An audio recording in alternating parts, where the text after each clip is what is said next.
Assalamualaikum warahmatullahi wabarakatuh. Perkenalkan, nama saya Aura Jumarnis dengan stambuk L13122168, merupakan mahasiswa jurusan Kehutanan, Fakultas Kehutanan, Universitas Tadulako. Baik, saya di sini akan mempresentasikan PowerPoint dari pelajaran ISBD Ilmu Sosial dan Budaya Dasar dengan judul Manusia, Makhluk Individu dan Sosial. Di sini kita akan membahas tentang 5 hal. Yang pertama adalah pengertian manusia sebagai makhluk individu dan sosial. Yang kedua adalah kedudukan manusia sebagai makhluk individu dan sosial. Yang ketiga adalah karakteristik manusia sebagai makhluk individu dan sosial. Yang keempat, ciri-ciri manusia sebagai makhluk individu dan sosial. Dan yang terakhir adalah peran dan contoh manusia sebagai makhluk individu dan sosial. Baik, yang pertama kita akan membahas pengertian manusia sebagai makhluk individu. Kata individu berasal dari kata individere atau dari bahasa Yunani yang berarti tidak dapat dipisahkan antara aspek jasmani dan rohani. Dalam bahasa Latin dikenal pula individuum yang mempunyai makna sesuatu manusia yang tidak terbagi, di mana dapat diambil kesimpulan bahwa manusia adalah perseorangan yang tidak dapat dibagi antara aspek jasmani dan rohaninya, di mana memiliki makna bahwa individu adalah manusia yang tidak terbagi atau perseorangan diri yang tidak terbagi. Selanjutnya yaitu pengertian manusia sebagai makhluk sosial. Manusia adalah makhluk yang berinteraksi dengan sesamanya, memiliki arti bahwa manusia membutuhkan manusia lain dalam menjalankan kehidupan sehari-hari. Manusia tidak dapat menjalankan hidupnya sendiri, di mana kita sebagai manusia itu masih membutuhkan orang lain dalam menjalani kehidupan sehari-hari. Sebagai contoh kecilnya, saat kita lahir pun kita masih memerlukan bantuan dokter, dan kita sebagai manusia masih membutuhkan interaksi antar sesama, baik di lingkungan masyarakat maupun di lingkungan luar masyarakat. Kemudian, kedudukan manusia sebagai makhluk individu. Manusia sebagai makhluk individu diartikan sebagai person atau perseorangan atau sebagai diri pribadi. Manusia sebagai diri pribadi merupakan makhluk yang diciptakan secara sempurna oleh Tuhan Yang Maha Esa. Sebagai makhluk individu, manusia selalu berada di tengah-tengah kelompok individu lainnya. Manusia sebagai makhluk individu memerlukan lingkungan yang akan membantu mematangkan pembentukan pribadinya, di mana kita sebagai makhluk individu masih membutuhkan kelompok individu lainnya untuk membantu mematangkan pembentukan pribadi dari diri kita sendiri. Kemudian yaitu kedudukan manusia sebagai makhluk sosial. Manusia sebagai makhluk sosial artinya manusia sebagai warga masyarakat. Setiap manusia cenderung untuk berkomunikasi, berinteraksi, dan bersosialisasi dengan manusia lainnya.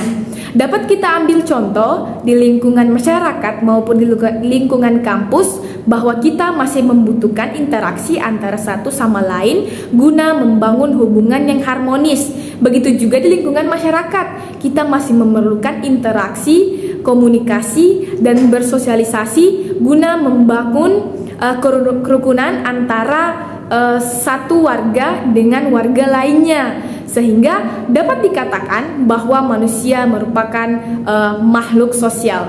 Kemudian dalam kehidupan sehari-hari, manusia tidak dapat hidup sendiri atau mencukupi kehidupan sendiri. Meskipun dia mempunyai kedudukan dan kekayaan, pasti masih membutuhkan manusia yang lain. Seperti kita sebagai manusia, meskipun mempunyai kedudukan, jabatan, kekayaan, tetapi untuk mencukupi kebutuhan sehari-hari, kita masih memerlukan bantuan orang lain. Selanjutnya, hakikat manusia sebagai makhluk sosial dan politik akan membentuk hukum.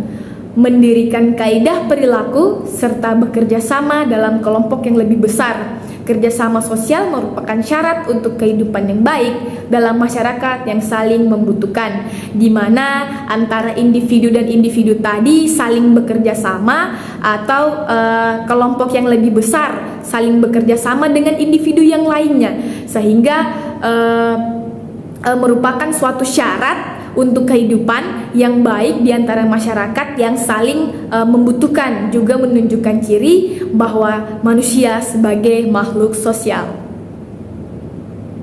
Di slide selanjutnya yaitu ada karakteristik manusia sebagai makhluk individu.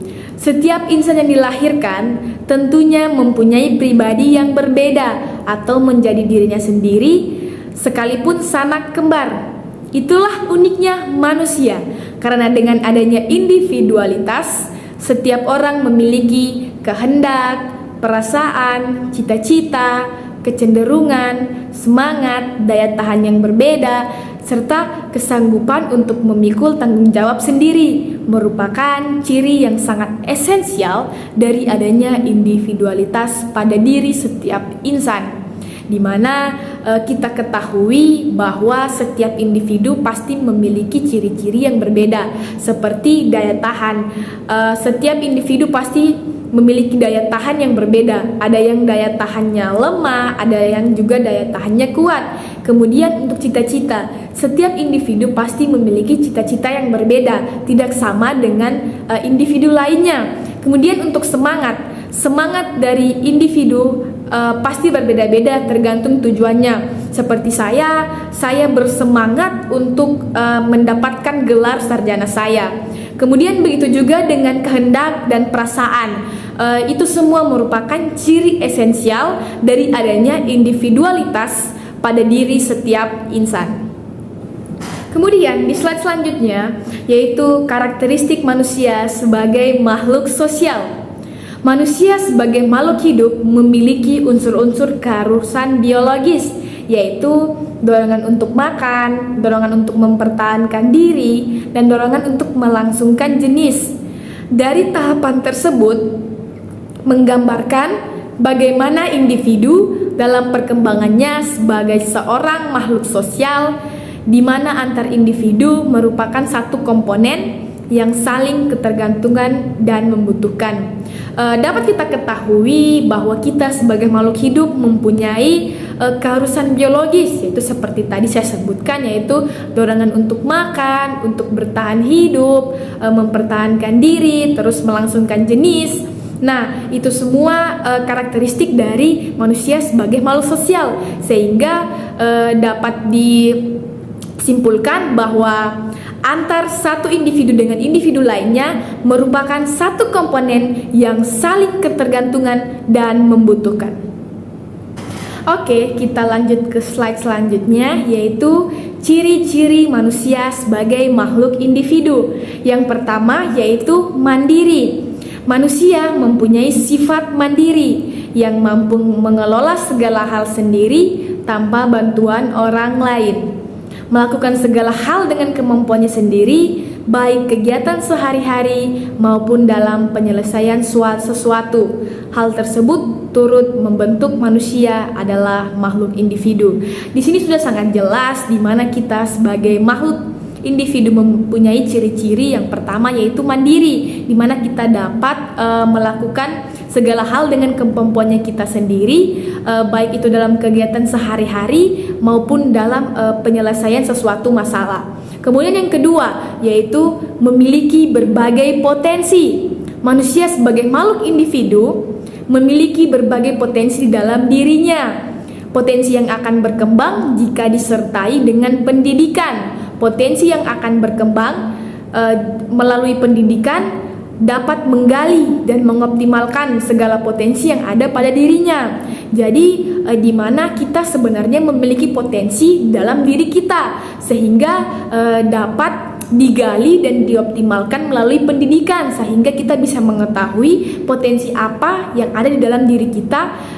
Nah itu juga menunjukkan bahwa kita sebagai makhluk individu, yaitu kita memiliki potensi, dan potensi dalam setiap individu itu pasti berbeda-beda. Misalnya saya berpotensi dalam bidang matematika dan satu individu lainnya berpotensi di dalam bidang fisika, seperti itu. Kemudian yang terakhir, yang ketiga, yaitu sifat dan karakter. Ciri-ciri individu tidak hanya mudah dikenali dari ciri-ciri fisik atau biologisnya.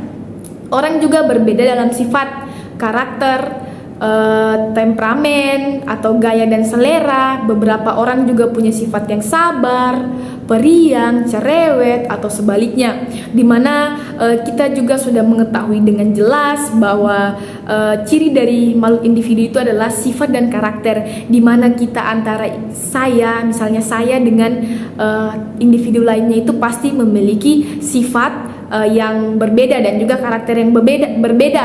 Ada yang karakter temperamennya tinggi, ada yang egonya tinggi, bahkan begitupun dengan sifat. Ada yang sifatnya mungkin dia penyabar, ada yang periang, ada yang cerewet ataupun sebaliknya.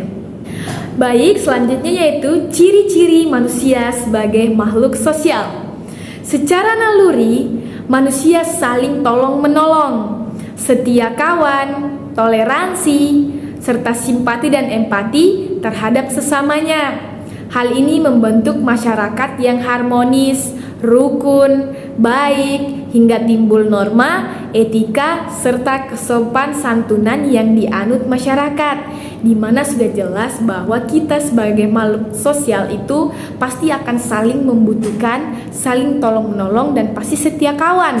Sehingga hal inilah yang membentuk masyarakat yang harmonis, rukun, timbul norma, serta etika yang baik. Terus ciri-ciri manusia sebagai makhluk sosial adalah: 1. Manusia tidak dapat hidup sendiri, di mana kita sebagai makhluk individu pasti tidak akan bisa hidup sendiri. Kita masih membutuhkan orang lain dalam kehidupan kita sehari-hari atau dalam kebutuhan kita sehari-hari. Kemudian yang kedua, manusia memiliki kebutuhan sosial, berinteraksi dengan orang lain. Jadi kita itu masih memiliki kebutuhan sosial dan juga yaitu berinteraksi dengan sesama individu lainnya atau orang lain. Kemudian yang ketiga, manusia dapat mengembangkan potensinya bila ia hidup di tengah-tengah manusia lainnya, di mana jika kita hidup di tengah-tengah manusia lainnya, maka kita dapat meningkatkan atau mengembangkan potensi yang ada di dalam diri kita sendiri, seperti itu. Oke, di slide selanjutnya yaitu ada peran manusia sebagai makhluk individu. Sebagai makhluk individu, manusia berperan untuk mewujudkan hal-hal sebagai berikut. Yang pertama, menjaga dan mempertahankan harkat dan martabatnya, di mana menjaga dan mempertahankan harkat dan martabat itu merupakan peran yang sangat penting kita sebagai makhluk hidup. Kemudian yang kedua yaitu mengupayakan terpenuhinya hak-hak dasarnya sebagai manusia. Yang ketiga, merealisasikan segenap potensi diri baik sisi jasmani maupun rohaninya. Terus yang terakhir yaitu memenuhi kebutuhan dan kepentingan diri demi kesejahteraan hidup, di mana kita itu sebagai makhluk individu penting untuk memenuhi kebutuhan dan kepentingan diri kita demi kesejahteraan hidup kita. Baik, yang selanjutnya yaitu peran manusia sebagai makhluk sosial. Yang pertama ada saling bekerja sama yang baik antar satu sama lain demi kelangsungan hidup manusia, di mana diharapkan kita sebagai makhluk sosial itu adanya atau timbulnya suatu kerjasama yang baik demi kelangsungan hidup manusia. Kemudian yang kedua ada mampu mengembangkan potensi dan kemampuan berkreasi, menemukan inovasi yang tidak sama antar sesama, di mana kita sebagai individu itu juga harus mampu mengembangkan potensi dan kemampuan berkreasi kita, serta kita harus dapat mempunyai inovasi yang tidak sama atau berbeda dengan individu lainnya. Kemudian yang ketiga ada saling berkomunikasi atau berinteraksi yang baik antar satu sama lain, di mana diharapkan kita sebagai makhluk sosial saling menjaga adanya interaksi dan komunikasi antara satu dengan individu lainnya agar hubungan yang terjalin bisa harmonis dan juga bisa terbentuk etika yang baik. Oke, kemudian pada slide terakhir yaitu ada contoh tindakan manusia sebagai makhluk sosial. Jadi yang pertama ada gotong royong. Jadi kita di lingkungan masyarakat maupun di luar masyarakat kita pasti akan ada yang namanya gotong royong atau saling bekerja sama, bantu membantu antara satu sama lain merupakan tindakan manusia sebagai makhluk sosial. Kemudian yang kedua saling membantu tanpa pamrih, di mana jika kita sebagai makhluk sosial pasti akan saling membantu jika individu tersebut membutuhkan bantuan, tetapi tidak mengharapkan balasan atau tanpa pamrih. Kemudian yang ketiga ada berperilaku sopan santun dalam lingkungan masyarakat, di mana untuk menimbulkan atau mengembangkan etika yang baik maka kita harus berperilaku sopan dan santun di lingkungan masyarakat, terutama kepada orang yang lebih tua dari kita. Kemudian yang terakhir adalah menghormati antar sesama, di mana kita sebagai makhluk sosial perlu ada contoh tindakan, yaitu menghormati antar sesama agar adanya terbangun rasa hormat atau etika yang baik tadi yang saya jelaskan, yaitu dengan saling menghormati antara satu sama lain atau saling menghormati antara sesama, baik yang lebih tua maupun yang lebih muda dari kita. Baik, itulah tadi hasil presentasi saya yang berjudul Manusia sebagai Makhluk Individu dan Sosial. Tugas ini dibuat untuk memenuhi tugas mata kuliah ISBD atau Ilmu Sosial dan Budaya Dasar. Dan apabila saat presentasi tadi terdapat kesalahan kata yang disengaja maupun tidak disengaja, maka saya memohon maaf yang sebesar-besarnya. Kritikan serta saran yang membangun akan saya terima demi presentasi yang baik dan benar ke depannya. Oleh karena itu, saya Aura Jumarnis, mahasiswa Fakultas Kehutanan Universitas Tadulako, pamit undur diri. Wabillahi taufiq walhidayah. Wassalamualaikum warahmatullahi wabarakatuh. Salam rimba.